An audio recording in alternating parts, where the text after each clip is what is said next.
terrorist bases in Pakistan. We strongly condemn terrorism, and we know that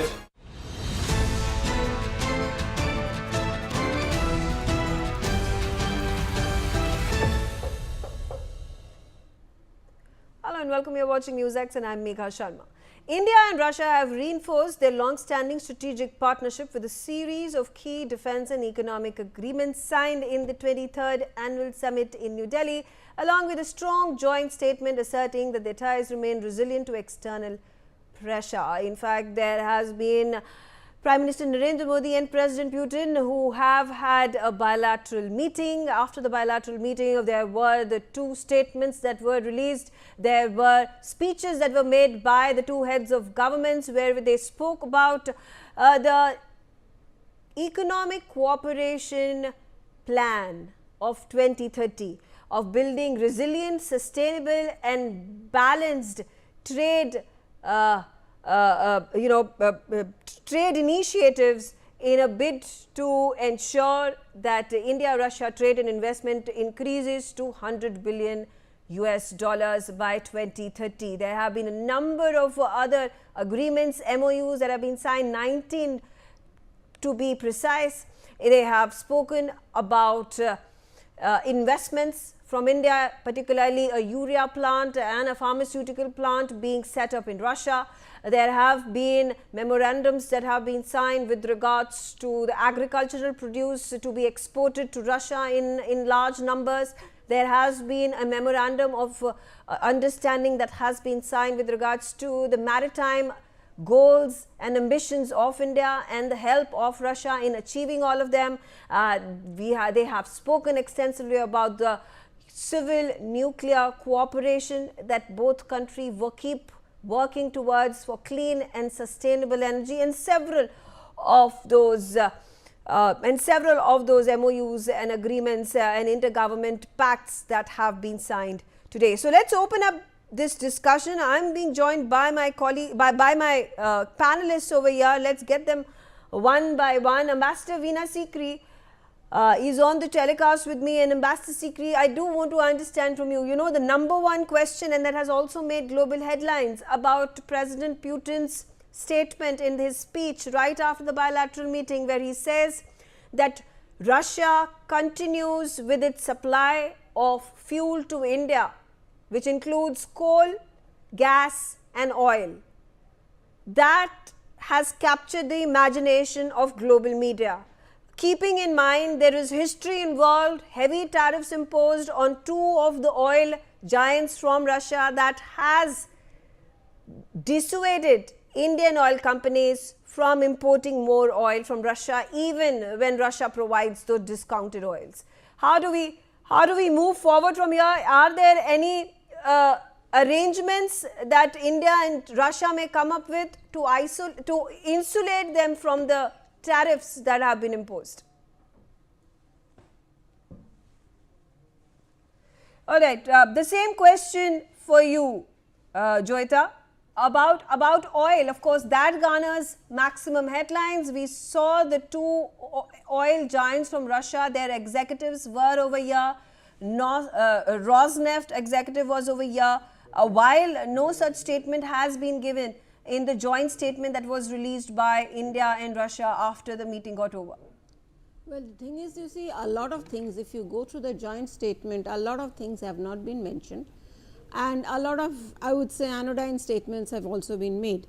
But when it comes to oil, there is one whole section on energy security that the joint statement is talking about, but then India has to be pragmatic, and the whole idea is the same thing that some European country is doing, maybe Germany or Hungary.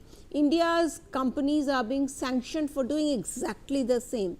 So I would say that, the only way, how do you beat these sanctions? The whole point is that how do you ensure that your tankers that come, I think they will have to find certain loopholes and try to ensure that this thing does not, the US does not really come down even harder on us. But the fact is that more than Russia, I think India will have to take the case to the Europeans, to UK, to US, and basically point out how unjust everything all this is. Okay. Okay. Shahid Kohli also, it was also interesting to note that right before the bilateral meeting happened between both the heads of the governments, Prime Minister Narendra Modi spoke to the press for a few minutes, and so did President Putin. Prime Minister Modi started off with picking the Ukraine issue. He spoke about how India is neutral. He started by saying India is not neutral. India bats for peace. This amidst growing pressure from European nations, from the West, telling India that it continues to be quote unquote neutral, that it needs to take a stance, it needs to persuade President Putin when he arrives in New Delhi to stop the war against Ukraine. Good evening, Megha. Good evening to my fellow panelists and NewsX viewers. I think the statement given by Prime Minister Modi is a very strategic one, and a very thoughtful one, because when he says we are not neutral, because that's what some of the people were thinking, and they were accusing India that you are too neutral. You try and get along with whatever you want to. You do diplomacy of convenience and so on and so forth. So he said we are not neutral. We do take sides, but we take the side of peace. So India wants peace. So that was a direct message for Russia and Ukraine to settle the dispute between themselves. Well, India has constantly been saying that for the last almost 3.5 years now. And that was a very clear message, I think, for the Western media as well. As for the Western media is concerned, I think it's very closely watching what's the bonhomie between Prime Minister Modi and President Putin. The picture in the car is for the second time that the two are being seen driving together. I'm sure, especially the American friends, they are guessing as to what's happening there. In fact, I'm referring to only one American friend for that matter, and some of his party colleagues. So they are imagining as to what's happening between the two of them. What's the confidential talk which doesn't come out of the car? So, but I can tell you, Megha, which I'm sure I saw you being there at Hyderabad House today during the day. But I can tell you, what has not come out of the declaration, beyond these pacts and agreements signed on fertilizers, on pharma factory, cross-border investments, defense deals, beyond all these agreements, I can tell you with conviction that there are certain ways and means which have been discussed to get past these sanctions. Well, over 17,000 of them on Russia, and President Putin remains unfazed. His composure, his posture remains the same. Russian economy is still $2 trillion plus. It's been growing at a pace of about 4 to 5%, although there are conflicting reports, but it has been growing decently. And the very fact, Megha, that he made the statement in the beginning itself that India continues to buy energy from us, I think that was a very, very categorical message to the West that you may do what you want to. Apart from some of the companies, private companies like Reliance or whatever, who were dealing with Rosneft, I think the remaining oil continues. And why this statement? Because the oil which was being imported, crude which was being imported for export, that may have stopped. But the crude which was meant for consumption in India, and India, 86 to 87% of our crude needs are being imported. So that continues the way it is. Only the export bit, because the sanction applies, Megha, on the companies when you are exporting. There was a lot of crude coming into India where diesel and petrol and aviation fuel was being made out of the refinery in Jamnagar. Yeah. But then the oil which is coming for internal consumption is very much on. That's the message that President Putin wants to convey, that it continues. Some percentage of that may have stopped for that matter. And I'm sure there were ways and means discussed to get past these sanctions. And a very important aspect, Megha, that President Putin said in his opening remark that America itself is importing energy from Russia at this point of time. So are many European nations. So, he was referring to this hypocrisy that you're trying to impose sanctions on those companies, but your own countries, your own companies are still importing that oil. So what happens to that? I just fail to understand the Western approach on sanctions when from day one, from the day war started in in February 2022, most of the European nations are still importing energy. So what happens to that? I just fail to understand what is this oil talk all about when you can't do it yourself. You want the rest of the world to be sanctioned and rest of the world to not to be doing it. This is hypocrisy. And if there are any heartburns which are being caused mega in the Western world by seeing the bonhomie between President Putin and Prime Minister Modi, I must convey this message from my end that any head of the government coming to India would be greeted in the same manner. If tomorrow anybody comes from Europe or President Trump comes here, he will be giving a similar welcome. Prime Minister Modi has got a heart-to-heart relationship. He's very quick in building a personal rapport with the person, and I think that's normal. So what's the talk about bonhomie? You know, this that they are getting very cozy, they are friends. You're getting into a different group. This is a different. All these talks of groupism, all these talks of having a different alliance. India remains neutral. India remains non-aligned. We are friends to America. We are friends to Russia. Russia-India friendship dates back to 1955. From Avarahu Raj Kapoor's song to 1955 till S-400 imports in India. I think the India-Russia friendship is not just 25 years old when President Putin took the reins. Yeah. Not when Prime Minister Modi knew him for the first time or had a rapport with him. It dates back to 1950s. So I think India-Russia alliance cannot be questioned by the Western media at any level, Mega. Okay, let's hear a Russian perspective as well. I have with me Dr. Sergey Dvoryanov. And Dr. Sergey, what are the key takeaways according to you from this 23rd annual India-Russia summit? Also talking about particularly, the key focus, the main focus of this summit, this meeting has been about how to increase trade and investment between both countries. Yes, namaste, good evening. Thank you for invitation. First of all, I'm right now in New Delhi. I came with a Russian delegation and a lot of companies and representatives for different fields and direction of business here. And I can also feel some very unique spirit of unification and the goodwill between our nations. And come to the point about the position of India to be neutral or not neutral. If we will remember about Mahabharata and big conflict between Pandavas and Kauravas on Kurukshetra, it was one side, Pandavas was on the side of dharma, of justice, and other side was the injustice side. And we cannot be neutral to the justice, first of all.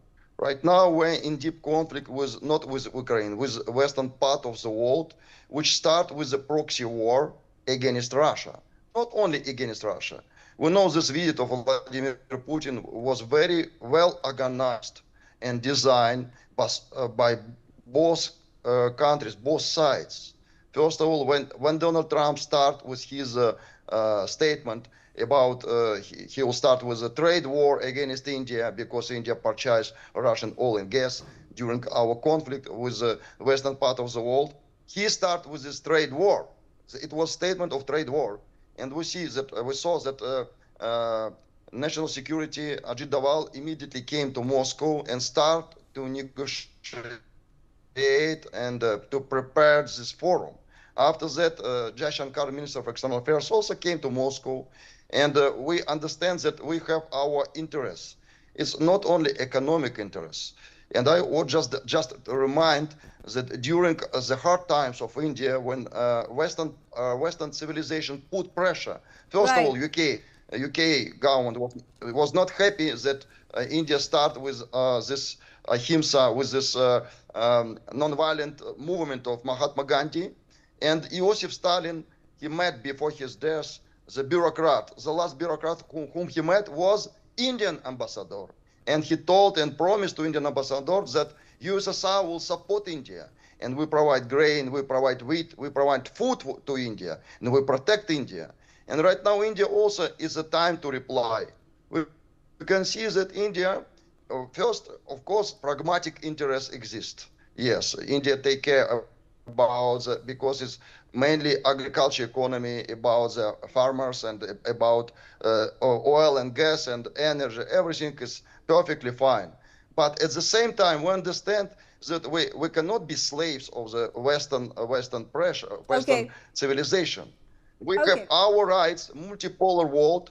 That's why, of course, in this agenda, we have similarity. We are traditional civilization. Okay. Yesterday, All right. Fair enough. Fair enough. Let me also get in Andrew later. Andrew, do you agree to what Dr. Sergey says, particularly when this statement was made? Of course, talking about President Putin saying that we follow the international rules-based order enshrined in the United Nations Charter to protect the democratic multipolar world that we now live in. How do you think this visit of President Putin is being perceived by the West, by United States of America, and by Europe? I think there's a great deal of confusion. In some quarters, concern. I don't share those concerns. Anytime we mention this thing called the rules-based international order, which was cooked up by the Canadians and the Brits and the Americans at Bretton Woods in 1944 and globalized when the Soviet Union was confined finally to the dustbin of history on Christmas Day 1991, that's gone. That's gone. The whole point of a rupee-ruble exchange mechanism is to circumvent that American-based international monetary order. The entire trade, the WTO, the G20, these are all nostalgic vestiges of a time that is going away. And everybody from Moscow to New Delhi to Ottawa to Washington to Canberra is trying to figure out what comes next.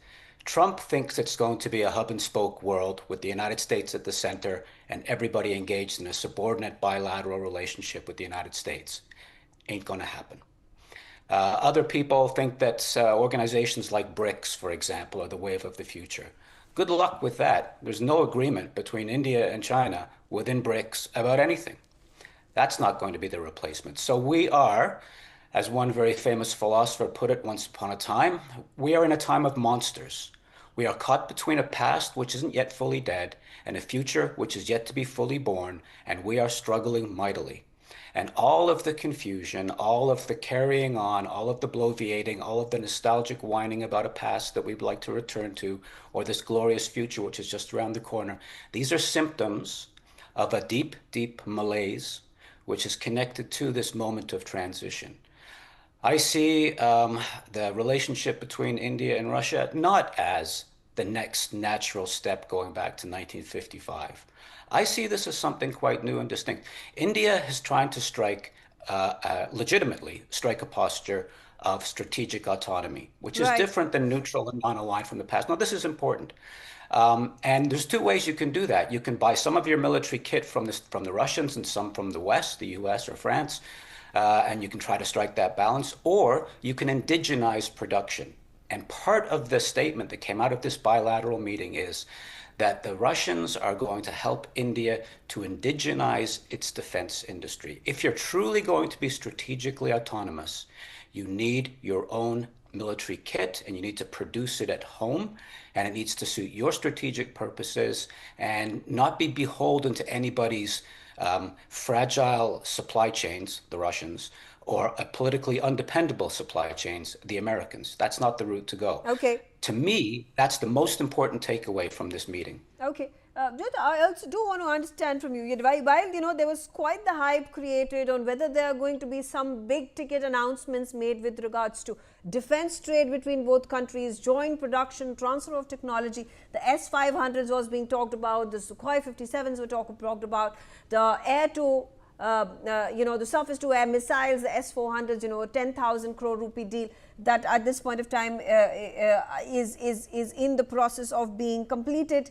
But nothing of the sort was really made a mention of, except for the passing comment by President Trump about how Russia continues to support India in its Make in India defense initiative and how it will continue to militarily support India as it has in the previous several decades as well. And while there was already a disclaimer that was shared by during the backgrounder meetings that there's nothing related to defense that is going to be discussed or announced, it is only and only focused on economic cooperation 2030 plan program that has been, the roadmap has been laid out now. Do you think it is you know, a defense deal would have just made things even better for both countries? Well, frankly, Megha, no. Okay, definitely not. That's not the case here. Because you see, I mean, we cannot have a knee-jerk reaction when it comes to defense, and particularly when in a situation when there is major supply chain problem, there is supply chain disruption that is happening. When it comes to, because of the Russia-Ukraine war, we cannot go and stick our neck out and commit to anything, buying anything from Russia which we cannot ensure will be delivered. Say for example, all this talk about this nuclear submarine, that will be the 2000, it was hyped as India has signed a deal with Russia about supplying, about nuclear submarine tech and all. But it's actually a 2019 deal, and one of the reasons why it has not materialized till date is because of supply chain problems. And I would say maybe in certain sections of the media there was a lot of hype about what are we going to witness when it comes to any defense deal between India and Russia.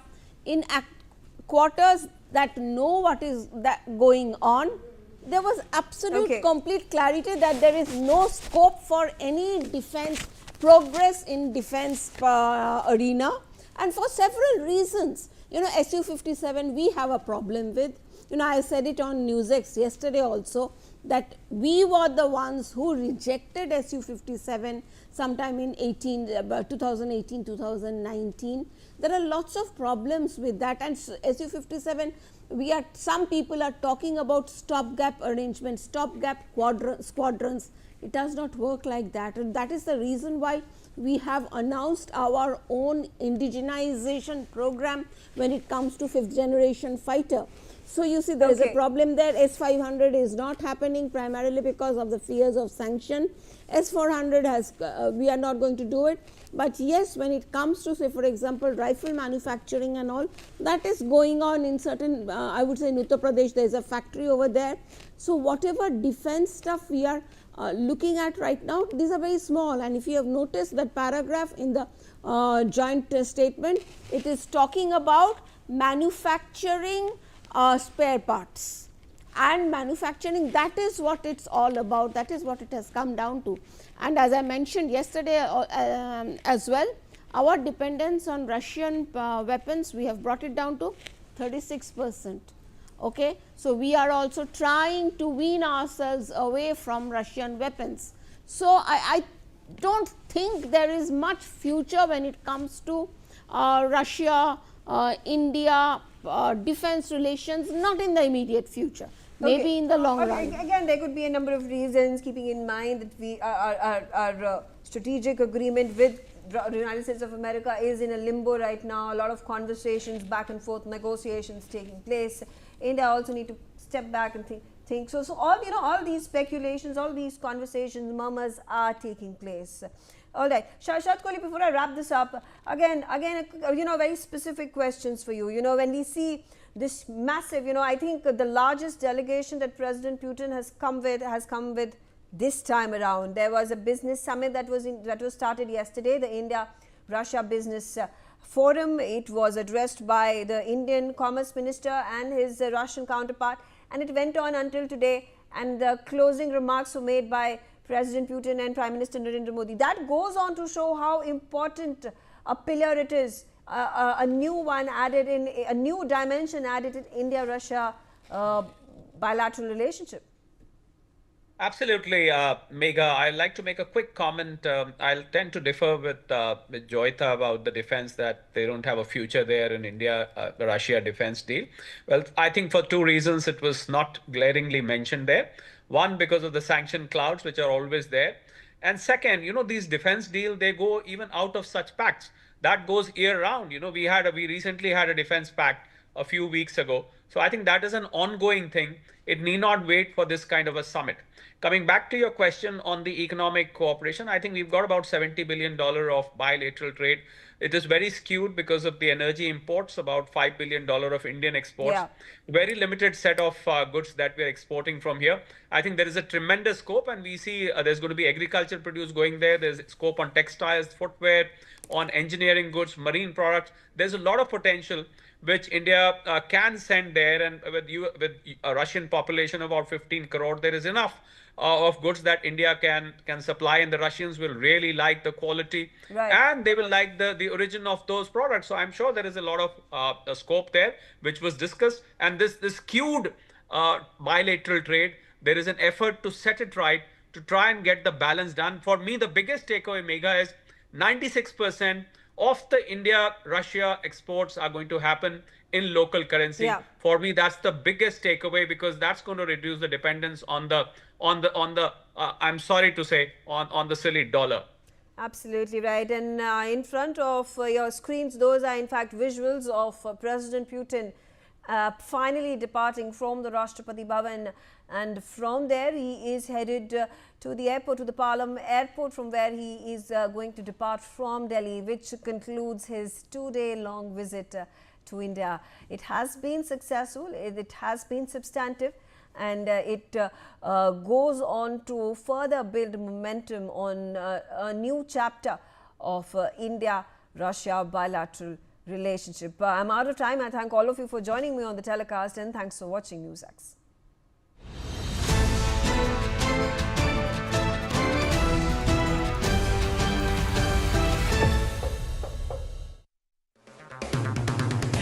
अगर आप बनना चाहते हैं anchor